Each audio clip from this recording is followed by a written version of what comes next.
कांग्रेस नेता को पता नहीं क्या हो गया है, जिसकी उम्मीद कोई नहीं करता कांग्रेस नेता वही करने लगे हैं। सपा नेता ने तो इमरान मसूद को बीजेपी का स्लीपर सेल कह दिया है। पहले पंजाब के पूर्व मुख्यमंत्री चरणजीत सिंह चन्नी ने एयर स्ट्राइक का सबूत मांगा था, तो वहीं अब इमरान मसूद ने बेलगाम सी बात कह दी है। ये रिपोर्ट देखिए। इमरान मसूद ने राहुल के हसीन सपनों पर फेरा पानी।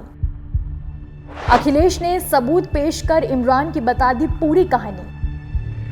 इमरान की राजनीति पर अखिलेश ने उठाया पर्दा, राहुल क्या कहेंगे जुबान संभाल के।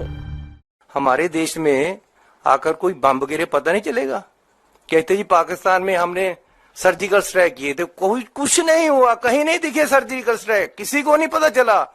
लेकिन आज देश के लोगों के जरूरत है उनके जख्मों पे मल्लम लगाने की। हम डिमांड करते हैं कि भैया कुछ करो, बताओ देश को कौन है आदमी और उनको। हमारे देश में कोई बम गिरे तो पता नहीं चलेगा। कहते हैं कि हमने पाकिस्तान में सर्जिकल स्ट्राइक किया, कुछ नहीं हुआ, कहीं नहीं दिखे सर्जिकल स्ट्राइक, किसी को नहीं पता चला। चन्नी ने कहा कि मैं तो सर्जिकल स्ट्राइक का सबूत हमेशा मांगता रहता हूं। चन्नी के बाद अब इमरान मसूद ने बेलगाम सी बात कह दी है। राहुल ने चन्नी को रोका था, टोका था, कांग्रेसियों को बोला था जुबान संभाल कर बोलो। अब इमरान मसूद की जुबान सबली नहीं, देश की सेना के एक्शन पर ही उन्होंने सवाल उठा दिया। पहलगाम की आतंकी वारदात पर कांग्रेस सांसद इमरान मसूद से सवाल किया गया था। उस पर वो कहने लगे, आखिर क्या हुआ था, इसकी जांच होनी चाहिए।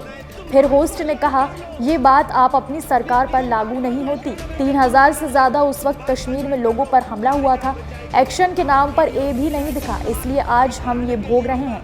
जब उड़ी हुआ तो सर्जिकल स्ट्राइक हुई, जब पुलवामा हुआ तो बालाकोट में एयर स्ट्राइक हुई, अब जब ये हुआ पहलगाम, आपको भी पता है, मुझे भी पता है। तभी बात को टोकते हुए इमरान मसूद बोलते हैं, आपने जो ये स्ट्राइक की उसका मजाक दुनिया में उड़ गया। पाकिस्तानी कह रहे हैं 3 कौवे मार गए हमारी, अरे कुछ दिखाई तो दिया नहीं। ये बातें खोखली हैं, इसमें रत्ती भर सच्चाई नहीं है।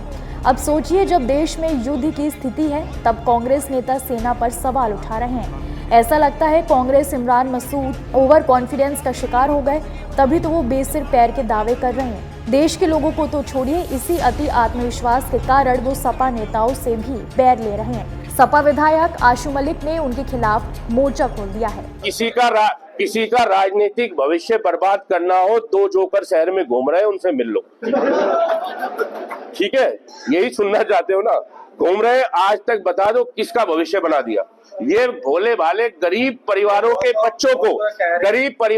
बच्चों को सोशल मीडिया पे इस्तेमाल करके प्रोपेगेंडे करते हैं, तरह तरह की अफवाहें फैलाते हैं और इनके पास कुछ नहीं है कहने के लिए। सपा विधायक आशु मलिक, जो मुलायम सिंह यादव, शिवपाल यादव और अखिलेश यादव के बेहद करीबी हैं, उन्होंने मसूद के घमंड को सीधी चुनौती दी है। इमरान मसूद ये कहते हुए सहारनपुर में दिख रहे हैं कि वो अपने दम पर जीते हैं, इसमें सपाइयों की कोई भूमिका नहीं रही है। इस पर आशु मलिक कहते हैं, अगर खुद को बड़ा नेता समझ बैठे हो तो सांसद पद से इस्तीफा दो, मैं विधायकी छोड़ता हूँ, फिर दोनों आमने सामने चुनाव लड़ते हैं, जनता बताएगी कौन असली और कौन बनावटी नेता है। इमरान मसूद को याद रखना चाहिए कि सहारनपुर की जनता ने उन्हें नहीं, गठबंधन को वोट दिया था। आज अगर वो उसी गठबंधन के नेताओं को नीचा दिखाने की कोशिश कर रहे हैं तो ये न सिर्फ घमंड है बल्कि राजनीतिक कृतज्ञता भी। कांग्रेस को सोचना होगा, क्या वो ऐसे नेताओं को बढ़ावा देकर खुद अपनी नींव कमजोर कर रही है। आशु मलिक ने तो इमरान मसूद को कह दिया बीजेपी का स्लीपर सेल।